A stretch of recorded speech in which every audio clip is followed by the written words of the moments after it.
बिस्मिल्लाहिर्रहमानिर्रहीम।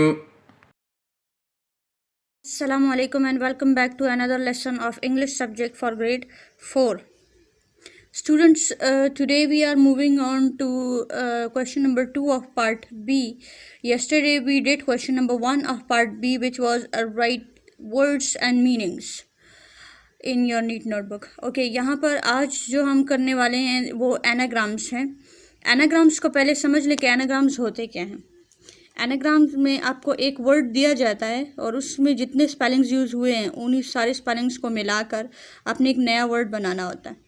ठीक है, जैसे इन्होंने आपको एग्जांपल दी हुई है, bread is an anagram of beard. आप देख सकते हैं कि इसमें जितने स्पेलिंग्स यूज़ हुए हैं वो सारे स्पेलिंग्स यहाँ पर मौजूद हैं, लेकिन तरतीब चेंज करने से ब्रेड जो कि रोटी को कहते हैं उससे बियर्ड बन गया. बियर्ड दाढ़ी को कहते हैं, जो चिन पर बाल निकलते हैं ना मर्दों के, उनको बियर्ड कहा जाता है, बियर्ड. ठीक है, okay. What are these words, जो आपको इसके बाद जो वर्ड्स दिए हुए हैं इनके बारे में आपसे कह रहे हैं कि what are these words. You will find the anagrams in the story. इनके जो एनाग्राम्स हैं वो आपको स्टोरी में मिलेंगे, तो आप इनको गौर से देखें. मैं आपको कुछ टाइम देती हूँ, आप इनको गौर से देखें और फिर उसके बाद हम इसको स्टार्ट करेंगे.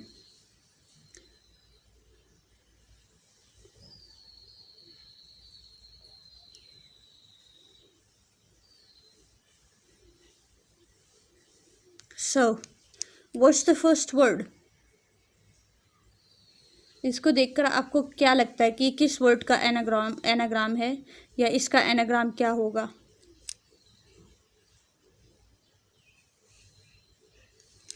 इसके सारे स्पेलिंग्स को मिलाकर आप देखें, उल्टा पुल्टा लें, आप एस से स्टार्ट कर लें स्पेलिंग को, आपको समझ आ जाएगी. Very good. Said, SAID, said. अच्छा, इन तमाम वर्ड्स के जो आंसर्स हैं हम इनके ऊपर लिखेंगे, तो आप भी इसी तरह की लाइंस ड्रॉ कर लें. बिल्कुल ऐसे ही लाइंस ड्रॉ करें. जो वर्ड हमें दिया होगा उसका एनाग्राम हम उसके ऊपर लिखेंगे, बिल्कुल ऐसे जैसे मैंने अभी सेड लिखा है. आपको नज़र आ रहा होगा पेज नंबर 19 पर, said. Okay, the next word is, अच्छा ये जो फर्स्ट वर्ड था डाइज था. डाइज आपने देखा होगा क्लासेस में. ये डाइज का जो एनाग्राम है वो है सेड. Dies, said. जो नेक्स्ट वर्ड है थॉ. थॉ का मतलब है पिघलना. थॉ का मतलब है पिघलना, जैसे बर्फ़ पिघलती है. ठीक है, तो थॉ का जो एनाग्राम है वो क्या होगा? वही तरीका अपनाएं. कोशिश करें कि आप लास्ट वर्ड को शुरू में लाकर देखें कोई कुछ बनता हो इससे. तो हमेशा ऐसा काम नहीं करेगा, लेकिन कभी कभार ये आइडिया काम कर जाता है, टाइम बच जाता है फिर बंदे का. जी, वेरी गुड. What, what. ठीक है, W को फर्स्ट पोजीशन पे ले आते हैं और T को लास्ट पोजीशन पे. दरमियान के स्पेलिंग्स बिल्कुल सही पोजीशन पर है. Okay, the next word is newt. Newt. Newt is a kind of amphibian. Amphibian वो एनिमल्स होते हैं या वो छोटे छोटे एनिमल्स होते हैं जो कि हाफ लाइफ वाटर पे गुजारते हैं और हाफ लैंड पर. जिस तरह जो फ्रॉग होता है वो पानी में भी रह सकता है और लैंड पर भी रह सकता है, उसको पानी में रहने में कोई प्रॉब्लम नहीं होती. इसी तरह न्यूट्स जो होते हैं उनकी भी हाफ लाइफ पानी में होती है, फिर वो लैंड पर आ जाते हैं और फिर वापस रिप्रोडक्शन के लिए पानी में चले जाते हैं. न्यूट. अच्छा, न्यूट का एनाग्राम आपको क्या फील हो रहा है कि क्या होगा? न्यूट, मैंने आपको बताया था लास्ट स्पेलिंग को फर्स्ट पोजीशन पे ले जाने से हर दफ़ा आपको हेल्प नहीं मिलेगी. तो आप इस पूरे स्पेलिंग को बार बार देखें, आपको कहाँ से हेल्प मिलती है, कौन से अल्फ़ाबेट को कहीं और ले जाने से आपको हेल्प मिलेगी. गौर से देखें.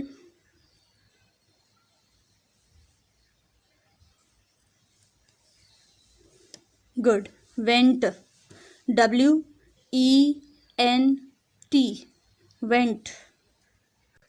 नेक्स्ट वर्ड नोट्स होता है. नोट्स के दो मीनिंग है. एक तो नोट्स जो मनी के जो नोट्स होते हैं, पैसों के जो नोट्स होते हैं, उनको भी नोट्स कहा जाता है। और एक नोट्स उनको कहते हैं जो हम अपने किसी भी क्वेश्चन को समझने के लिए उसके जो इजी वर्ड्स सारे मिला के किसी एक जगह पे लिख लेते हैं, उनको नोट्स कहते हैं, ताकि वो पूरा क्वेश्चन या वो पूरी एक्सरसाइज हमें इजीली याद हो सके बाद में उन थोड़े से की पॉइंट्स को पढ़ने से।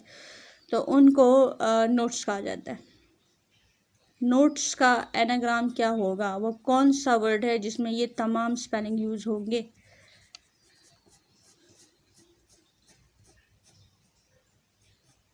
कोई आइडिया है? Very good, stone.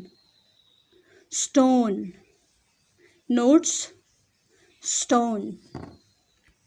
जो नेक्स्ट वर्ड है हमारे पास वो है मेन। मेन, अच्छा, मेन उन बालों को कहते हैं ये जो जानवरों की गर्दन के ऊपर होते हैं, जैसे हॉर्स के जो गर्दन के ऊपर के बाल होते हैं, इसी तरह के बाल जो है लायन के भी होते हैं। बब्बर शेर के आपने देखे हैं, उसके भी ऊपर गर्दन के ऊपर कुछ बाल होते हैं जो बड़े खूबसूरत भी लगते हैं, तो उनको मेन कहा जाता है। ठीक है, मेन। मेन, हमारी गर्दन के ऊपर इस तरह से बाल नहीं होते जो नीचे कमर तक जाते हों, तो इसलिए हम ऐसा नहीं कह सकते हमारे बालों को हेयर ही कहेंगे। ठीक है, हमारे बालों को क्या कहेंगे? हेयर कहेंगे। लेकिन जो उनके बाल होते हैं वो सिर्फ एक लाइन के ऊपर ही उगे होते हैं, मतलब इधर उधर हर तरफ को नहीं होते। अच्छा, लायन के पूरे सर के इर्द गिर्द बाल होते हैं, लेकिन वो भी हमारे बालों से डिफरेंट होते हैं क्योंकि वो गर्दन तक गए होते हैं। ठीक है, और उसका फेस भी पूरा उसके अंदर कवर होता है। सो मेन, मेन का तो सुन के ही हमें इसका एनाग्राम सुनाई दे रहा होता है। मेन, मेन, गौर से सुने, main. Very good, name. Name. The next word is while. While, while, while means बहुत बुरा, इंतहाई बुरा। जैसे हम किसी के मिजाज के बारे में कहते हैं कि उसका वाइल एटीट्यूड था, वाइल मिजाज है उसका। ठीक है, बहुत बुरा, नीच जिसको हम कहते हैं, तो वो वाइल होता है। इसका एनाग्राम क्या होगा? इस पे थोड़ा सोचना पड़ेगा क्योंकि इसमें वो तरीका नहीं है कि आप लास्ट अल्फ़ाबेट को पीछे ले आओ, ये वो सब कुछ। वैसे इसका एक एनाग्राम है जो सिर्फ ई को शुरू में ले आने से ईवल, ईवल भी बुरे को कहते हैं। लेकिन एक और एनाग्राम है जो इसमें बनता है। हमें कहा गया है कि हमने ये वाले एनाग्राम स्टोरी में से फाइंड आउट करने। वैसे हमारे पास इसमें वाइल का ईवल बन रहा है, EVIL, ईवल। ईवल मीन्स बुरा, तो ये एनाग्राम हमारे पास बन रहा है, लेकिन हमने स्टोरी वाला वर्ड भी ढूंढना है। स्टोरी में कौन सा ऐसा वर्ड है जिसका ये एनाग्राम है या ये जिसका एनाग्राम है, तो कौन सा वर्ड है वो है लिव। लिव। अच्छा, एक बात यहाँ पर नोट कर लें कि यहाँ पर हमारे पास इस वर्ड के ऊपर लिखने के लिए स्पेस बहुत कम है, तो इसका आंसर मैं इसके नीचे लिखने वाली हूँ और इन सब तमाम का आंसर इसी तरह इसके नीचे होगा। Okay, the next word is mites. Mites, mites, mites जो है काइंड ऑफ इंसेक्ट है। इसकी 8 टांगे होती हैं, छोटा सा होता है और ज़मीन पे चलता है। इसकी शक्ल जब मैंने देखा इसको, ये खटमल की तरह की चीज़ होती है। खटमल आपने देखे होंगे, लेकिन इसकी जो टांगे होती है थोड़ी ज़्यादा निकली भी होती हैं, क्लियरली नज़र आता है ये तो, लेकिन ये उसी तरह छोटा होता है। ठीक है, माइट्स। अच्छा, माइट्स का आपके पास, अच्छा माइट्स को आप गौर से सुने बार बार, माइट्स, आपको इसका एनाग्राम खुद ही जहन में आएगा। Mites, mites, times, times, times. Very good. Next word is Mars. Mars आपको पता है एक प्लैनेट का नाम है, मार्स। मार्स, तो इसका एनाग्राम क्या बनेगा? Mars, Mars.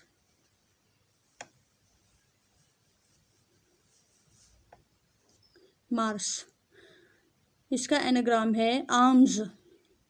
Arms, ARMS, arms. Arms, arms. Okay, the next word is life. Life का तो बहुत ईजी है क्योंकि बार बार ये वर्ड यूज़ हुआ है स्टोरी में। वो क्या है? Very good, file. File, life, file, file. Okay, the next thing is mess. Mess, mess. अच्छा, मेस जो है वो एक किस्म का मसाला होता है जो घरों में यूज़ होता है। जायफल इसको कहा जाता है। जिसमें मुख्तलिफ़ चीज़ें घर में यूज़ होती हैं। ये हल्दी वगैरह यूज़ होती है या फिर कोई और चीज़। तो इस उसी में ये मेस, जायफल भी यूज़ होती है। जायफल, जायफल, मेस उसको कहते हैं, जायफल। ठीक है। अच्छा, इसका एनाग्राम आपके जहन में कोई आता है? जायफल का, मेस का, मेस।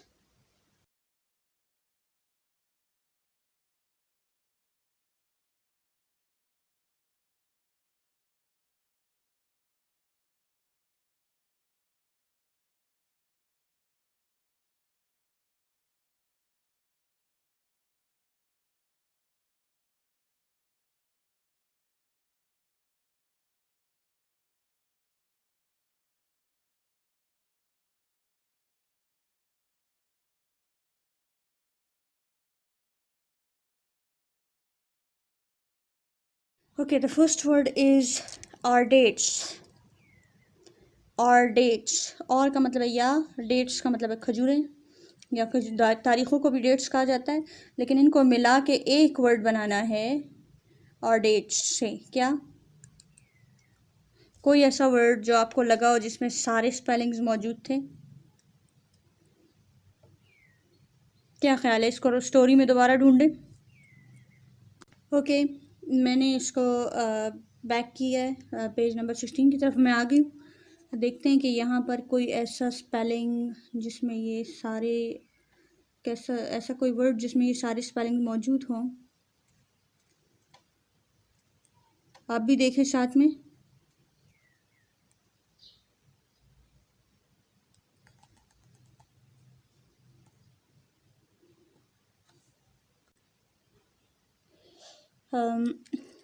बहुत सारे वर्ड्स ऐसे हैं जिसमें ओ और ए हमारे पास सारे मौजूद है।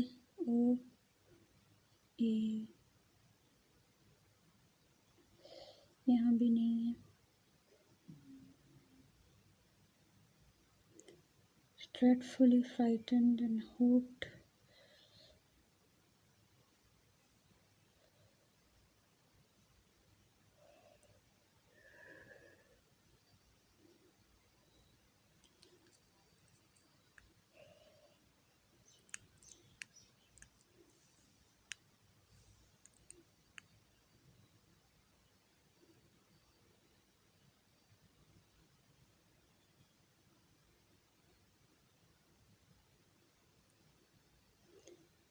ऐसा कोई वर्ड ढूंढना है जिसमें हमारे पास ओ, ए और ई तीनों स्पेलिंग्स एक ही वर्ड में आ जाए, तब जाके हो सकता है कि वो वही वर्ड हो।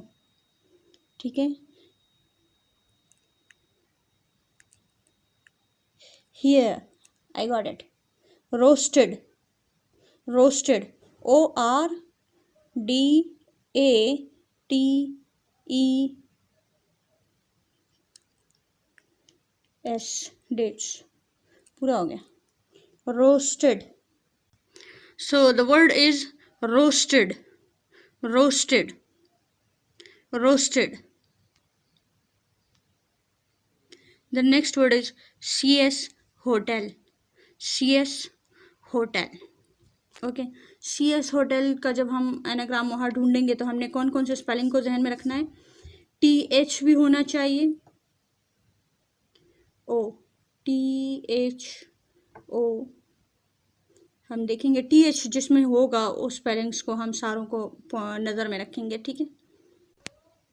सो यहाँ पर हम देखेंगे TH भी जिसमें हो, O भी होना चाहिए।